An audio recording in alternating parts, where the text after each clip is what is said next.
പ്രിയങ്കയുടെ വാക്കുകൾ പകച്ച് എതിരാളികൾ. ഞായറാഴ്ച നിലമ്പൂരിൽ കണ്ടത് അക്ഷരാർത്ഥത്തിൽ നിലമ്പൂരിനെ പ്രകമ്പനം കൊള്ളിച്ചുകൊണ്ടുള്ള ചരിത്രമായി മാറിയ പ്രകടനമായിരുന്നു UDF-ൻ്റേത്.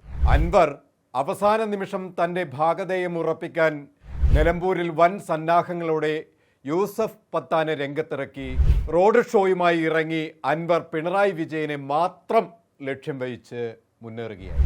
പിന്നീട് പിണറായി വിജയൻ നേതൃത്വം കൊടുത്ത LDF റോഡ് ഷോ നിലമ്പൂരിൽ നഗരത്തിൽ നടന്നു. എന്നാൽ ചരിത്രം തിരുത്തി എഴുതാൻ നിലമ്പൂർ മണ്ണിനെ മാത്രമല്ല കേരള രാഷ്ട്രീയത്തെ തന്നെ പ്രകമ്പനം കൊള്ളിച്ചുകൊണ്ട് ആര്യാടൻ ഷൗക്കത്തിന് വേണ്ടി ജൂനിയർ ഇന്ദിര സാക്ഷാൽ പ്രിയങ്ക ഗാന്ധി നിലമ്പൂരിൻ്റെ മണ്ണിൽ കാലുകുത്തിയപ്പോൾ മണ്ണും മൺതരിയും മാലോകരും ഉൾപ്പുളകത്തോടെ അത് വരവേറ്റു.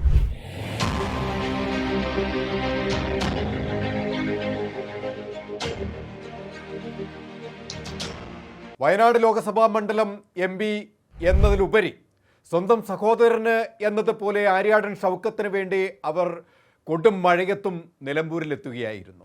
തിരഞ്ഞെടുപ്പിൽ UDF-ൻ്റെ വിജയത്തിൻ്റെ അനിവാര്യത അവർ മനസ്സിലാക്കിയത് കൊണ്ടാവണം തൻ്റെ പ്രിയ ജനതയ്ക്ക് മുന്നിൽ അവർ എത്തിയത്.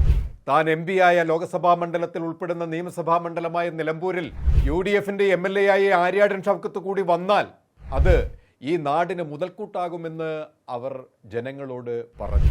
കാടും മലയും കാട്ടുമൃഗങ്ങളും വിഹരിക്കുന്ന ഈ കുടിയേറ്റ കർഷക മേഖലയിൽ വികസനമൊഴുക്കാമെന്ന് പൊള്ളയായ വാഗ്ദാനം നൽകി വഞ്ചിക്കപ്പെട്ട ഒരു ജനത കാട്ടുമൃഗങ്ങളുടെ ആക്രമണങ്ങളാൽ തങ്ങളുടെ ഉറ്റവരും ഉടയവരും കൺമുന്നിൽ പിടഞ്ഞു മരിക്കുമ്പോൾ സർക്കാരിൻ്റെ പരിഹാസവും കുറ്റപ്പെടുത്തലും ഏറ്റുവാങ്ങേണ്ടി വന്ന ഒരു ജനത.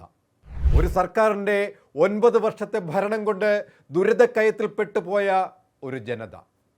അവർക്കൊപ്പം നിന്ന് കിടമത്സരം നടത്താതെ ജനത്തിന് ഒപ്പം നിൽക്കാൻ ഇവിടെ ആര്യാടൻ വിജയിക്കണമെന്ന് പ്രിയങ്ക ഗാന്ധി അത്യുച്ചത്തിൽ അവിടെ പ്രഘോഷിക്കുകയായിരുന്നു. ആ വിജയം നമ്മൾ ഉറപ്പിച്ചതാണെങ്കിലും ഭൂരിപക്ഷത്തിൻ്റെ തോത് വർദ്ധിപ്പിച്ചാൽ മാത്രമേ സർക്കാരിൻ്റെ ഭരണ പരാജയത്തിന് തിരിച്ചടിയാകൂ. അതിന് നിലമ്പൂർ UDF-നൊപ്പം ഒന്നിച്ചു നിൽക്കണമെന്നും അവർ കൂട്ടിച്ചേർക്കുകയായിരുന്നു. 13-ാം തീയതി വയനാട്ടിലെത്തിയ അവർ 14-ാം തീയതി വയനാട്ടിൽ വിവിധ ഭാഗങ്ങളിൽ സന്ദർശനം നടത്തുകയും സ്ഥലത്തിലെ മണ്ഡലത്തിൽ പൂർത്തീകരിച്ച വിവിധ പദ്ധതികൾ അവർ ഉദ്ഘാടനം ചെയ്യുകയും ചെയ്തു.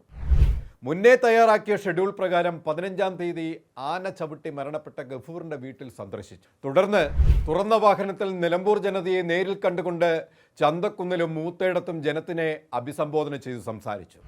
നിലമ്പൂരിൻ്റെ പാതയോരങ്ങളെ കോരിത്തരിപ്പിച്ചുകൊണ്ട് നിലമ്പൂർ ജനത UDF-നൊപ്പം ഒഴുകിയത് കാലവും ദേശവും ചരിത്രവും മിഴി തുറന്ന നിമിഷങ്ങളായിരുന്നു അത്. നിലമ്പൂർ മണ്ണിൻ്റെ മണമറിയുന്ന സ്പന്ദനമറിയുന്ന ബാപ്പുട്ടിക്ക എന്ന ആര്യാടൻ ഷൗക്കത്തിനെ നിലമ്പൂർ ജനത കൈപിടിച്ചുയർത്തുമെന്ന് ഉറപ്പാണ്. അതിൻ്റെ നേർ സാക്ഷ്യമാണ് പ്രിയങ്ക ഗാന്ധിയുടെ സാന്നിധ്യത്തിലൂടെ നിലമ്പൂരിൽ കണ്ടത്. നിലമ്പൂർ ഉപതെരഞ്ഞെടുപ്പിൻ്റെ പശ്ചാത്തലത്തിൽ 7 പഞ്ചായത്തുകളും ഒരു നഗരസഭയും ഉൾക്കൊള്ളുന്ന നിലമ്പൂർ രാഷ്ട്രീയ നിയമസഭാ മണ്ഡലത്തിൽ സ്ഥിതിഗതികളെ നിർണ്ണയിക്കുന്നത് 2,32,384 വരുന്ന വോട്ടർമാരാണ്. 1,13,486 പുരുഷ വോട്ടർമാരും 1,18,889 സ്ത്രീ വോട്ടർമാരും 9 ട്രാൻസ്ജെൻഡേഴ്സുമാണ് വേർതിരിച്ച് വോട്ടർമാരുടെ അവിടുത്തെ കണക്കുകൾ. ഈ വോട്ടുകളിലൊക്കെ പരമ്പരാഗതമായി ഓരോ മുന്നണിക്കും ഒപ്പമുണ്ടെങ്കിലും ഇപ്പോഴത്തെ രാഷ്ട്രീയ സാഹചര്യവും ഭരണപരമായ ഗതികെട്ട സർക്കാരിൻ്റെ അവസ്ഥയും ഒക്കെ കണക്കിലെടുത്താൽ UDF-ൻ്റെ വിജയം ഉറപ്പിക്കാവുന്ന അവസ്ഥയിലേക്ക് ഇതിനൊരു ഊർജം നൽകിയാണ് പ്രിയങ്ക ഗാന്ധി ഇവിടെ നിലമ്പൂരിലെത്തിയത്. നിലമ്പൂർ കോവിലകത്തിൻ്റെ പ്രതാപവും നിലമ്പൂർ തേക്കിൻ മരത്തിൻ്റെ കീർത്തിയും നിലമ്പൂർ ജനതയുടെ നിഷ്കളങ്കതയും ഉൾക്കൊണ്ട ആര്യാടൻ ഷൗക്കത്ത് കോൺഗ്രസ് തറവാട്ടിലെ ഇളം തലമുറ കൂടിയാണ്. നിലമ്പൂർ ഇന്ന് കാണുന്ന ഈ വികസന പ്രതാപത്തിലേക്ക് ഉയർത്തപ്പെട്ടത് ആര്യാടൻ മുഹമ്മദ് എന്ന മുൻ MLA-യും മന്ത്രിയുമായിരുന്ന UDF നേതാവിൻ്റെ അക്ഷീണ പ്രയത്നം കൊണ്ടാണ് എന്ന് പ്രിയങ്ക ഗാന്ധി ചൂണ്ടിക്കാണിച്ചപ്പോൾ ആത്മാഭിമാനത്തോടെ ആവേശത്തോടെ ജനം ആരവമുഴക്കി അതിനെ എതിരേറ്റു. ആ വികസനത്തിന് തുടർച്ച നഷ്ടപ്പെട്ടത് LDF-ൻ്റെ കയ്യിലേക്ക് നിലമ്പൂർ എത്തിപ്പെട്ടപ്പോഴാണ് എന്നുകൂടി അവർ കൂട്ടിച്ചേർത്തു. നിങ്ങൾക്ക് ഒരു തെറ്റുപറ്റി. ആ തെറ്റ് ആവർത്തിക്കാതിരിക്കാൻ നമുക്ക് ഒരുമിച്ച് പോകാം. ഇനി ആ വികസന മുരടിപ്പ് ഭരണത്തിലെന്ന പോലെ നിലമ്പൂരിനെ ബാധിക്കരുത്. അതുകൊണ്ടാണ് ഞാൻ പറയുന്നത്, നമ്മുടെ നിലമ്പൂരിനെ നമുക്ക് വീണ്ടെടുക്കണം. ആര്യാടൻ ഷൗക്കത്ത് ജനത്തിനോട് ഏറെ വൈകാരികമായാണ് സംസാരിച്ചത്. പ്രിയങ്കാജിയെപ്പോലെ ശക്തയായ ഒരു നേതാവും MP-യും നമ്മുടെ കൂടെ ഉണ്ട്. ലോകം അഭിമാനത്തോടെയും ബഹുമാനത്തോടെയും എന്നും കണ്ടിട്ടുള്ള നെഹ്റു ഗാന്ധി കുടുംബത്തിൻ്റെ അംഗമാണവർ.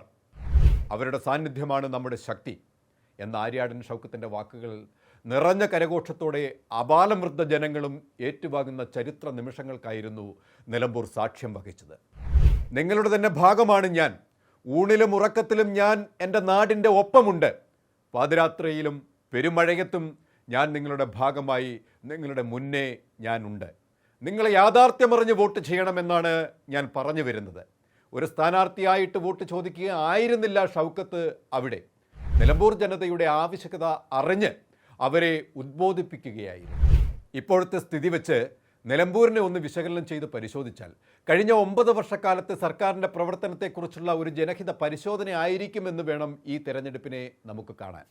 UDFനെ സംബന്ധിച്ചിടത്തോളം ഇതൊരു ജീവൻ മരണ പോരാട്ടമായി മാറിക്കഴിഞ്ഞു. വരാനിരിക്കുന്ന തദ്ദേശ തെരഞ്ഞെടുപ്പും അസംബ്ലി തെരഞ്ഞെടുപ്പും മുന്നിലുള്ളപ്പോൾ തന്നെയാണ് നിലമ്പൂർ ഉപതെരഞ്ഞെടുപ്പ് വരുന്നത്.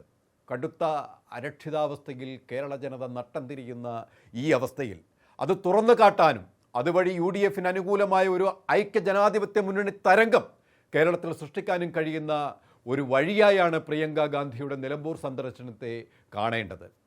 അത് നിലമ്പൂരിൽ പ്രതിഫലിക്കുമെന്നതിൽ ഒരു സംശയവും വേണ്ട. ആര്യാടൻ ഷൗക്കത്ത് നിലമ്പൂർ ജനതയുടെ സ്നേഹാദരവ് ഏറ്റുവാങ്ങി 35,000-ന് മുകളിൽ വോട്ടുകൾ നേടി വിജയിച്ച് കയറുക തന്നെ ചെയ്യും. അത് ചരിത്ര നേട്ടത്തിലേക്ക് കടക്കുമ്പോൾ തകർന്ന് തരിപ്പണമാകുന്നത് എതിർച്ചേരിയുടെ ഊതിപ്പെരുപ്പിച്ച കെട്ടുകഥകളാണ്. ജനത്തിനൊപ്പം ജനഹിതമനുസരിച്ച് നിൽക്കുന്ന നാടിൻ്റെ മകനായ ആര്യാടൻ ഷൗക്കത്തിനെ തന്നെ നിലമ്പൂരുകാർ തെരഞ്ഞെടുക്കുമെന്നതിൽ യാതൊരു സംശയവും വേണ്ട. കൂടുതൽ വാർത്തകൾക്കും വിശേഷങ്ങൾക്കും ഞങ്ങളുടെ channel like, share and subscribe ചെയ്യുക. കൂടാതെ സബ്സ്ക്രൈബ് ബട്ടണിലെ ബെല്ലൈക്കൻ എനേബിൾ ചെയ്യാനും മറക്കരുത്.